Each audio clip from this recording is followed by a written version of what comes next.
ऐसे ही सच्चे किस्से सुनने के लिए हमारे चैनल को सब्सक्राइब करें। हमारे हुजूर और एक जादूगर। एक बार मक्का शहर में बहुत सूखा पड़ गया। कई सालों से बारिश नहीं हो रही थी। जानवर भी प्यास से मरते जा रहे थे। लोगों की हालत बहुत खराब थी। जब मौत की कागार पर थे कि उन्हीं दिनों में हमारे हुजूर की दादी और हजरत अब्दुल मुत्तलिब की बीवी हजरत रुकैया ने एक ख्वाब देखा कि कोई कह रहा है, ये मक्का वालों, तुम्हारे बीच एक नबी आने वाला है और उस नबी के जाहिर होने का वक्त करीब आ चुका है। सुबह उठकर हमारे हुजूर की दादी रुकैया ने ये ख्वाब जब मक्का वालों को बताया, मक्का वालों ने उस आदमी को तलाश करना शुरू किया तो वो सारी खूबियाँ जो ख्वाब में बयान की गई थी हमारे हुजूर के दादा अब्दुल मुत्तलिब के अंदर निकल आई। लोगों ने आकर हजरत अब्दुल मुत्तलिब से कहा कि आप ही हमारे सरदार हो और आप ही के अंदर वो सारी खूबियां हमें नजर आ रही है जो ख्वाब में बताई गई है, इसलिए आप चलकर हमारे लिए बारिश की दुआ करें। अब्दुल मुत्तलिब ने अपने सारे लड़कों को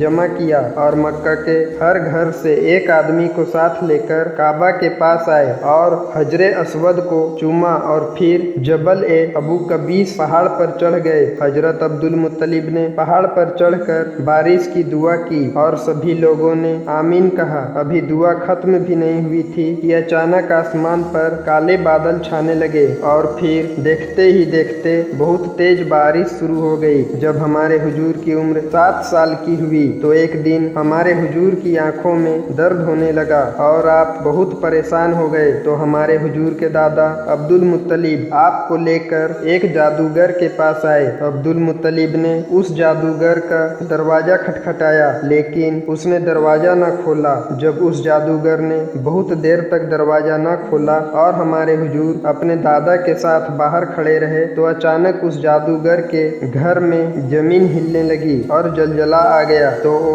घबरा कर बाहर निकला। जब उस जादूगर की नजर हमारे हुजूर पर पड़ी तो वो हैरान रह गया और कहने लगा कि ये अब्दुल मुत्तलिब, ये बच्चा तुम्हारा कौन है? हजरत अब्दुल मुत्तलिब ने कहा, ये मेरा पोता है और अब्दुल्लाह का बेटा है। तो उस जादूगर ने कहा, ये अब्दुल मुत्तलिब, यह लड़का इस उम्मत का नबी है। अगर मैं अभी अपने घर से बाहर न निकलता तो घर की छत मुझ पर गिर जाती। ये अब्दुल मुत्तलिब, तुम इस लड़के की हिफाजत करना और इसे यहूदियों से बचा कर रखना, वरना अगर वो लोग इसे देख लेंगे तो इसे कत्ल कर देंगे। और रही बात इस बच्चे की आंखों में दर्द की तो इसका इलाज खुद इस बच्चे के पास मौजूद है। ये सुनकर अब्दुल मुत्तलिब बहुत हैरान हुए और पूछने लगे कि ऐसा कैसे? तो उस जादूगर ने जवाब दिया कि जाओ घर जाओ और इस बच्चे के मुंह में उंगली रख कर उसका थूक उसकी आंखों में लगा दो, फिर देखना कि उसकी आंखें खुद ब खुद ठीक हो जाएगी।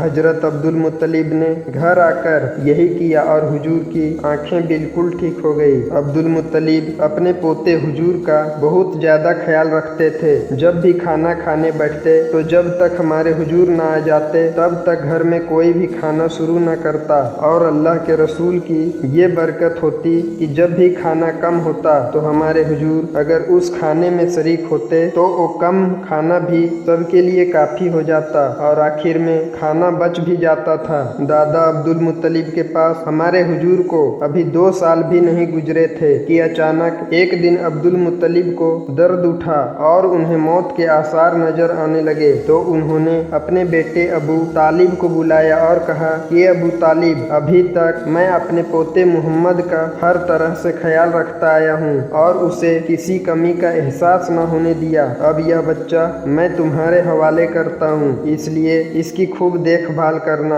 और इस पर गुस्सा न होना। इतना कहकर अब्दुल मुत्तलिब की वफात हो गई। दादा की वफात पर हमारे हुजूर बहुत ज्यादा रोए और परेशान हुए कि अब मेरा क्या होगा। लेकिन जिसकी हिफाजत खुदा करे उसके मददगार तो जमीन आसमान भी बन जाते हैं। हजरत अब्दुल मुत्तलिब को मक्का ही में हुजून नाम की एक जगह पर दफन किया गया। जिस वक्त दादा अब्दुल मुत्तलिब का जनाजा उठा और लोग उन्हें कब्रिस्तान की तरफ ले जाने लगे तो हमारे हुजूर जनाजे के पीछे पीछे रोते हुए चल रहे थे।